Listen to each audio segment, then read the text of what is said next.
Sydney test के पहले दिन पाकिस्तान टीम 313 रन्स बनाकर आउट हो गई। आमिर जमाल ने मीर हमजा के साथ आखिरी विकेट पर 86 रन्स की शराकत लगाई। आमिर जमाल 82 रन्स बनाकर आउट हो गए। मोहम्मद रिजवान ने 88 और सलमान आगा ने 53 रन्स बनाए। डेब्यू करने वाले साइम अयूब और अब्दुल्ला शफीक 0 पर आउट हुए। शान मसूद ने 35, बाबर आजम ने 26 रन्स बनाए। पैट कमिंस ने 5 खिलाड़ियों को आउट किया।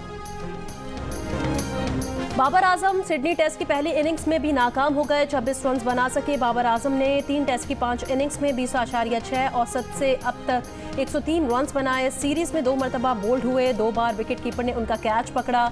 सिडनी टेस्ट की पहली इनिंग्स में LBW हुए।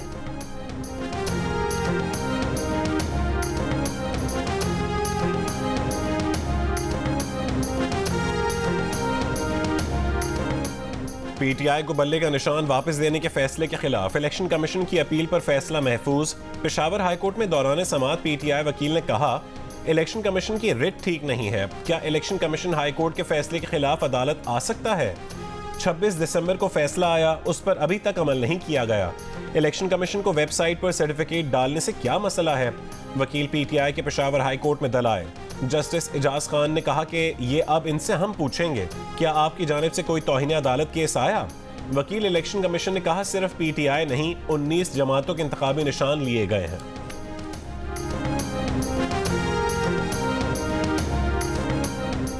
PTI ने 668 रहनुमाओं के कागजात मुस्तरद होने से सुप्रीम कोर्ट को आगाह कर दिया। लेवल प्लेइंग फील्ड फराहमी के लिए दायर तौहीन अदालत की दरखास्त के साथ इजाफी दस्तावेजात जमा करा दी। PTI दस्तावेज के मुताबिक PTI रहनुमाओं के कागजात नामजदगी छीनने के 56 वाक़यात पेश आए। PTI के तजवीज़ कुनंदा और तायीद कुनंदगान को गिरफ्तार किया गया।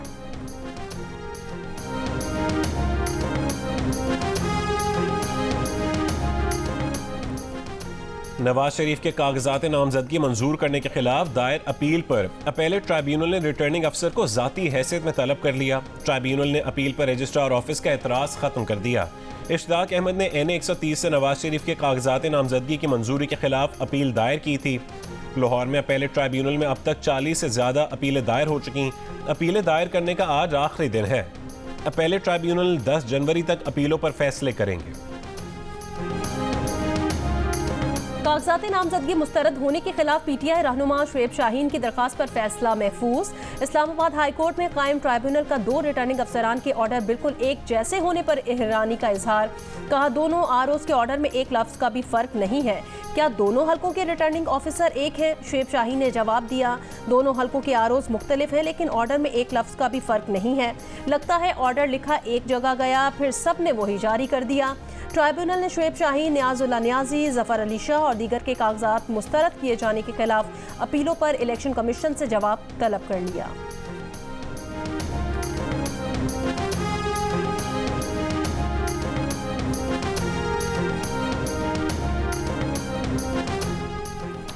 जस्टिस मज़ाहिर अली अकबर नकवी ने दूसरे शोकॉज नोटिस पर तफसीली जवाब सुप्रीम जुडिशल काउंसिल में जमा करवा दिया।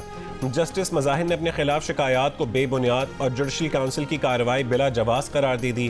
काउंसिल ने जस्टिस मज़ाहिर को जवाब जमा करवाने के लिए आखिरी मौका दिया था। जुडिशल काउंसिल का आइंदा इजलास 11 जनवरी को होगा।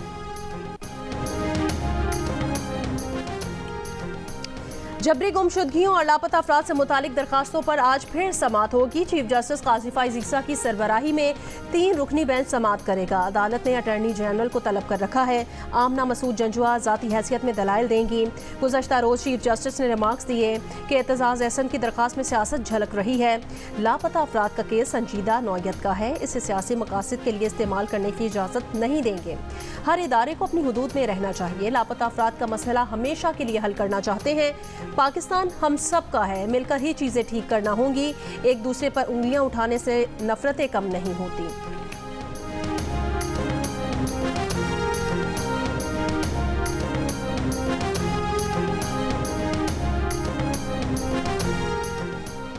कोई जबरदस्ती किसी के अकाउंट में कैसे पैसे घुसा सकता है? जाली इनवॉइसेस पर इतना बड़ा क्लेम किया गया।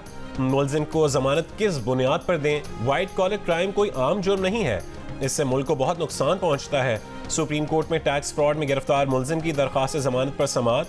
चीफ जस्टिस पाकिस्तान काजी फाइज ईसा के रिमार्क्स। जस्टिस मोहम्मद अली मजहर ने कहा कि अरबों रुपए के फ्रॉड का केस है, दरखास्त गुजार के वकील ने कहा कि मुल्जिम ने कुछ नहीं किया, सब टैक्स कंसल्टेंट का काम है। चीफ जस्टिस ने कहा कि कंसल्टेंट ने भी हेर फेर करके फायदा मुल्जिम को ही पहुंचाया। सुप्रीम कोर्ट ने दरखास्त वापस लेने की बुनियाद पर खारिज कर दी।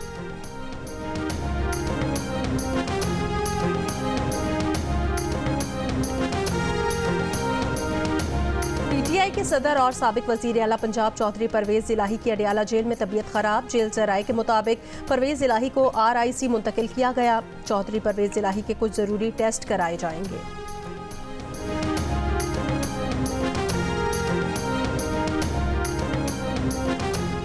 फैजाबाद धरना कमीशन में आज शहबाज शरीफ बहैसियत साबिक वजीर आला पंजाब तलब, बयान रिकॉर्ड किया जाएगा।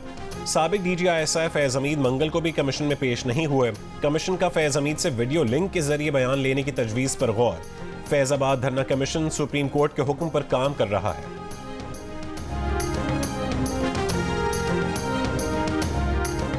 पाक अफगान तनाव में कमी और दहशतगर्दी समेत अहम मामलात पर बात के लिए अफगान वफ्द की पाकिस्तान आमद। वफ्द आज पाक अफगान मुश्तरका राब्ता काउंसिल के इजलास में शरीक होगा। पाकिस्तानी हुकाम कल अदम गिरोहों की जानिब से अफगान सरजमीन के पाकिस्तान के खिलाफ इस्तेमाल का मामला उठाएंगे। पाक अफगान सरहदी बाड़, चमन सरहद पर वीज़ा फ्री नकलो हरकत पर भी बातचीत होगी। पाकिस्तान पहुँचने वाले वफ्द की क़यादत सीनियर तालिबान रहनुमा और गवर्नर कंदहार मुल्ला शरीन अखूंद कर रहे हैं।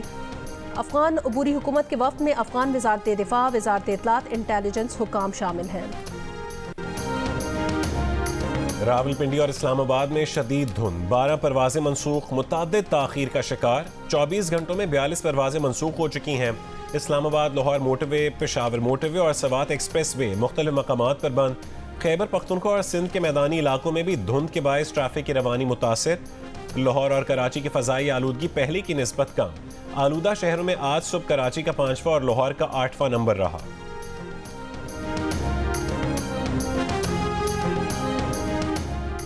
कौमी इदारा सेहत का कहना है पाकिस्तान भर में लोगों के बीमार होने का सबब इन्फ्लुएंजा की वबा है। इन्फ्लुएंजा A की सब टाइप H3N2 के नतीजे में पूरे मुल्क में लोग बीमार हो रहे हैं। NIH हुकाम का बताना है कि पाकिस्तान में कोविड-19 के केसेस की शरह 1% से भी कम है। मुल्क भर में इन्फ्लुएंजा के हर हफ्ते हज़ारों केसेस रिपोर्ट हो रहे हैं। बच्चों में नज़ला, जुकाम और बुखार RSV वायरस की वजह से हो रहा है। पाकिस्तान में इस वक्त इन्फ्लुएंजा की वैक्सीन दस्तयाब नहीं है। अब ज़्यादातर लोग या तो कोविड का टेस्ट नहीं कर रहे हैं या घर पर ही एंटीजन टेस्ट कर रहे हैं, जबकि जिन लोगों का कोविड टेस्ट किया गया है उनमें से बेशतर अफराद का कोविड टेस्ट मुस्बत आया है।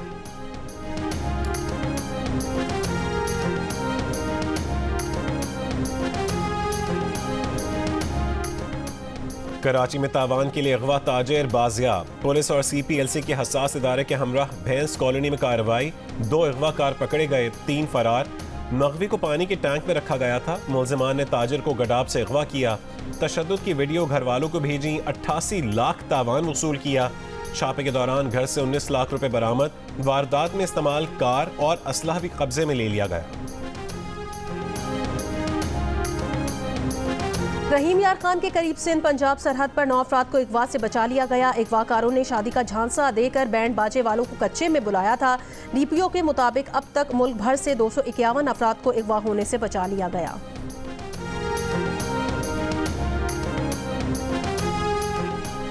बलोचिस्तान की क़िलात जुडिशल लॉकअप से 6 खतरनाक कैदी फरार हो गए। कत्ल की वारदातों में मुलविस कैदी भी फरार होने वालों में शामिल। ड्यूटी पर तैनात पुलिस एहलकारों को मुअत्तल करके मुकदमा दर्ज कर लिया गया। तफ्तीश जारी।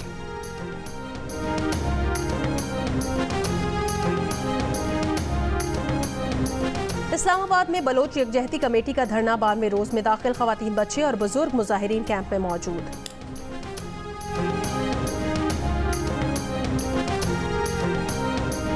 हमास पॉलिटिकल ब्यूरो के नायब और अल-क़स्साम ब्रिगेड्स के बानी रुकन सालेह अल-अरूरी बैरूत में इसराइली ड्रोन हमले में शहीद। लेबनानी हुकूमत का मामला अक़वाम मुत्तहिदा में उठाने का ऐलान। हिज़्बुल्लाह ने इसराइली हमले को लेबनान की सलामती और खुद मुख्तारी पर हमला करार दे दिया। कहा कि इसराइल इस जुर्म पर सज़ा से बच नहीं पाएगा। हिज़्बुल्लाह के सरबराह हसन नसरुल्लाह आज अहम खिताब करेंगे। हमास के रहनुमा इस्माइल हनिया ने कहा है कि फ़तह और आज़ादी तक जद्दोजहद जारी रहेगी। इसराइल ने अब तक जिम्मेदारी कबूल नहीं की। इसराइली अरकान पार्लियामेंट को मामले पर खामोश रहने की हिदायत। सालेह अल-अरूरी की वालिदा का कहना है कि उनके बेटे की शहादत की तमन्ना पूरी हो गई।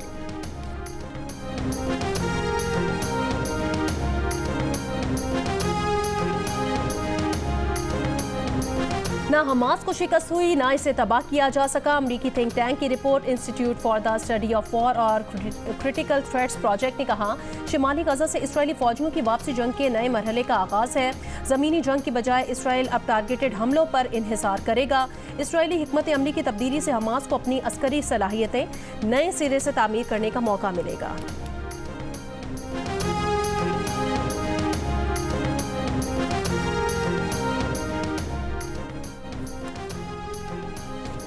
हमास का अब कोई मुस्तकबिल नहीं। तर्जुमान अमरीकी महकमा खारजा मैथ्यू मिलर की प्रेस कॉन्फ्रेंस, कहा कि कोई दहशतगर्द ग्रुप अब इसराइल के लिए खतरा नहीं रहा। अमरीका की इसराइली वज़रा की जानिब से फ़लस्तीनियों को गजा से निकल जाने के बयान की भी मज़म्मत। कहा कि इसराइली वज़रा का बयान इश्तियाल अंगेज़ और गैर जिम्मेदाराना है। गजा फ़लस्तीनी सरजमीन है और रहेगी।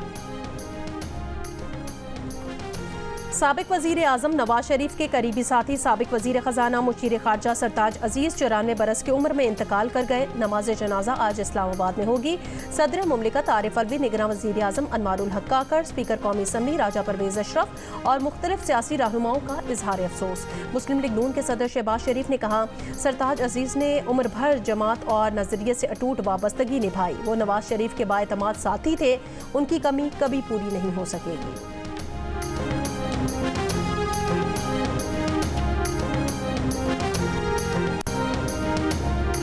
बिलावल भुट्टो की ज़ेर सदारत पीपल्स पार्टी की सेंट्रल एग्जीक्यूटिव कमेटी का इजलास आज लाहौर में होगा। बिलावल भुट्टो की लाहौर आमद, इसी महीने लाहौर में जलसा करने का भी फैसला।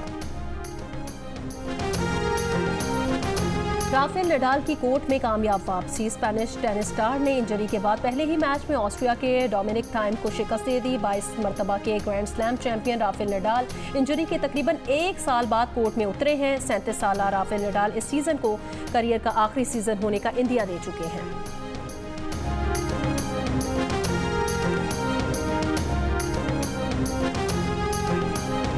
और जियो टीवी का सेवन स्काई के ताउन से अपने नाजरीन के लिए नए साल का नया तोहफा, हसीन और दिलकश वादियों के संगदिल रिवायात पर फिल्माई गई सनसनी खेज और एक्शन से भरपूर नई ड्रामा सीरियल खई फैसल कुरैशी और दुरे फिशां समेत स्टार कास्ट से सजी ड्रामा सीरियल खई का प्रीमियर देखिए आज रात 8 बजे जियो पर।